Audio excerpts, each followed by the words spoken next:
आज हम सीटेट का विकास एवं विद्यालय के बारे में पढ़ेंगे। सत्रांत में किए जाने वाले मूल्यांकन को हम डैश मूल्यांकन का रूप मानते हैं। संकलनात्मक मूल्यांकन में डैश पर बल दिया जाता है, मात्रा, गुण तथा मूल्य पर।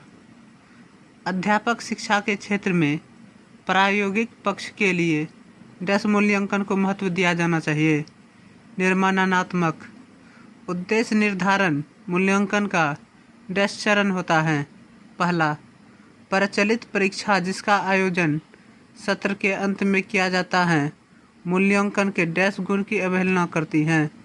निरंतरता मूल्यांकन में अध्यापक के साथ सहपाठी, कर्मचारी, अभिभावक आदि को भी सम्मिलित किए जाने पर यह एक डैश प्रक्रिया बन जाती है।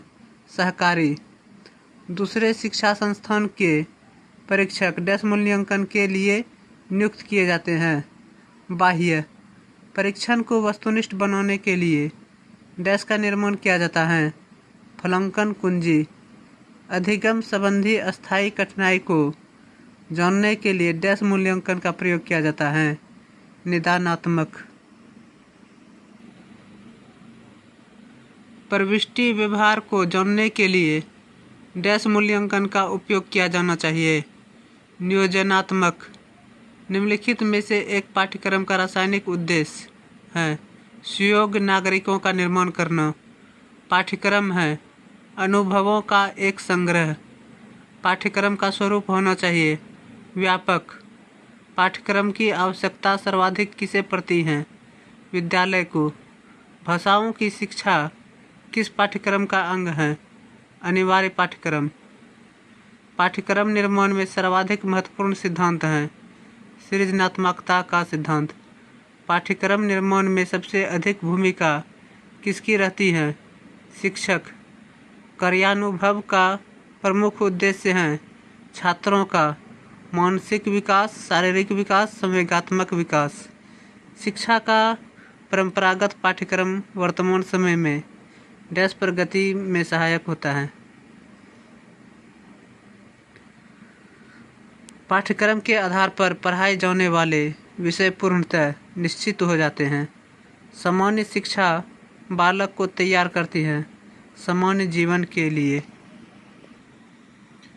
खेल कूद से बालक का सर्वांगीण विकास होता है।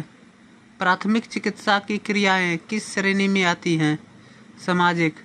विद्यालय में अस्पृश्यता की समस्या को हल करने का सर्वाधिक प्रभावशाली साधन है अस्पृश्यताओं से अमानवीय स्थापित करना। सामाजिक समस्याओं को निराकरण में विद्यालय का सबसे महत्वपूर्ण योगदान है छात्रों का दृष्टिकोण व्यापक बनाना। सामूहिक भोज का आयोजन किसमें सहायक होता है? सामाजिक समस्याओं के निराकरण में।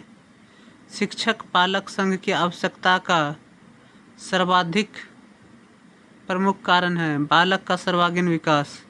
शिक्षक पालक संघ के फलस्वरूप विद्यालय किसके निकट संपर्क में आता है? अभिभावकों के। खेल भावना का विकास किस पाठ्य सहगामी क्रिया से संभव होता है? शारीरिक।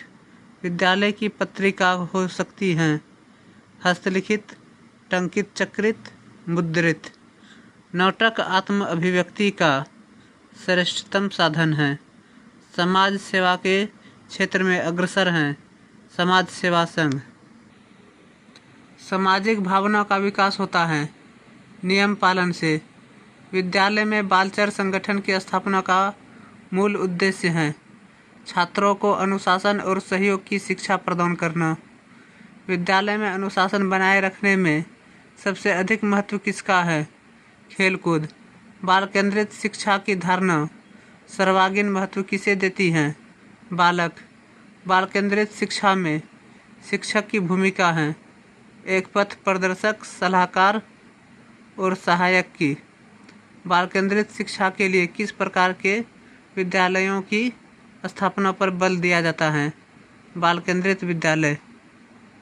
बाल केंद्रित उपागम में शिक्षण प्रक्रिया होती है सीखने वाली। पाठ्यक्रम की प्रमुखता किस प्रकार की शिक्षा में महत्वपूर्ण मानी जाती है? विषय केंद्रित। बाल केंद्रित और शिक्षक केंद्रित शिक्षा का सबसे प्रमुख अंतर है शिक्षक की भूमिका। ऑपरेशन ब्लैक बोर्ड योजना प्रारंभ की गई विद्यालयों में अभावों की पूर्ति के लिए। बाल केंद्रित शिक्षा के पाठ्यक्रम की विषय वस्तु हैं व्यापक। बाल केंद्रित शिक्षा में बालक महत्वपूर्ण होता है। बाल केंद्रित शिक्षा सर्वप्रथम दुनिया के किस देश में मौनी की गई? यूरोपीय देशों एवं अमेरिका में। भारत में सर्वप्रथम किस कार्यवाही योजना में बाल केंद्रित शिक्षा पर बल दिया गया? राष्ट्रीय शिक्षा नीति 1986। बाल केंद्रित शिक्षा की धारणा सर्वांगीण महत्व किसे देती है? बालक। बाल केंद्रित शिक्षा की अवधारणा सर्वाधिक किसे महत्व देती है? बालक को। बाल केंद्रित शिक्षा का महत्व है व्यवहारिक ज्ञान देना, आत्मनियंत्रण का प्रशिक्षण, आत्म अभिव्यक्ति के अवसरों। बाल केंद्रित शिक्षा में किस प्रकार के मूल्यांकन को उचित माना गया है? सर्वांगीण। व्यवहार परिवर्तन के प्रमुख क्षेत्र में से एक है मूल क्रियात्मक। किस शिक्षण अधिगम में मूल्यांकन पूर्णतः लक्ष्य आधारित होता है? बाल केंद्रित। सतत मूल्यांकन का क्षेत्र व्यापक है। वैधता, विश्वसनीयता, एकरूपता की दृष्टि से मूल्यांकन का कौन सा स्वरूप अच्छा माना जाता है? वस्तुनिष्ठ। स्वतः मूल्यांकन का प्रमुख लाभ है बालक भयमुक्त होकर अपना अध्ययन करता रहता है। सतत मूल्यांकन में शिक्षण में के प्रमुख उद्देश्यों के किस पहलू का भी भलीभांति मूल्यांकन किया जा सकता है? भावनात्मक। वस्तुनिष्ठ मूल्यांकन की सबसे महत्वपूर्ण विशेषता है वस्तुनिष्ठता। एक अच्छे मूल्यांकन में सर्वाधिक गुण है विश्वसनीयता एवं वैधता का। पुनर्बलन विधियों का चयन करना एक उद्देश्य है शैक्षिक प्रौद्योगिकी का। एक अच्छे मूल्यांकन का सबसे प्रमुख गुण होता है विश्वसनीयता, वस्तुनिष्ठता और वैधता। छात्रों को विभिन्न परीक्षाओं में किस प्रकार के मूल्यांकन के आधार पर उत्तीर्ण घोषित किया जाता है? आंतरिक एवं बाह्य मूल्यांकन। निरंतर मूल्यांकन योजना है सतत मूल्यांकन योजना। सतत मूल्यांकन के अंतर्गत भाषा शिक्षण की गतिविधियों का मूल्यांकन किस प्रकार की गतिविधियों से संपन्न होगा? इकाई परीक्षा। मूल्यांकन की सबसे प्रमुख विशेषता क्या है? विश्वसनीयता। आजकल प्रतियोगी परीक्षाओं में सर्वाधिक किस प्रकार के प्रश्न पूछे जाते हैं? वस्तुनिष्ठ। आजकल हाई स्कूलों और हायर सेकेंडरी परीक्षाओं में किस प्रकार के प्रश्न पूछे जाते हैं? निबंधात्मक, लघुत्तरीय और अति लघुत्तरीय। बहुवैकल्पिक प्रश्न होते हैं वस्तुनिष्ठ प्रश्न। माध्यमिक शिक्षा मंडल ने हाई स्कूल व हायर सेकेंडरी +2 की परीक्षाओं से अब वस्तुनिष्ठ प्रश्न पूछना बंद कर दिया है क्योंकि छात्र अनुचित साधनों से इनके उत्तर लिखते हैं। अच्छे प्रश्नों के निर्माण की सबसे प्रमुख विशेषता है उद्देश्य एवं प्रयोजन। शैक्षिक निदान का प्रमुख उद्देश्य होता है विद्यार्थी की उपलब्धियों में निरंतर सुधार करना। प्रायः प्रश्न पत्रों में निम्नलिखित शैक्षिक उद्देश्यों के मूल्यांकन करने हेतु प्रश्न नहीं पूछे जाते, फिर भी मात्र एक आध प्रश्न ही पूछे जाते हैं। अनुप्रयोग एवं कौशल। आजकल प्रतियोगी परीक्षाओं में अधिकांशतः किस प्रकार के वस्तुनिष्ठ प्रश्न पूछे जाते हैं? बहुवैकल्पिक।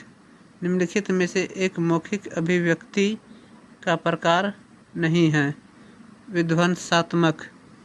उपचारात्मक शिक्षा का उद्देश्य होता है विद्यार्थी की कमजोरियों में सुधार करना।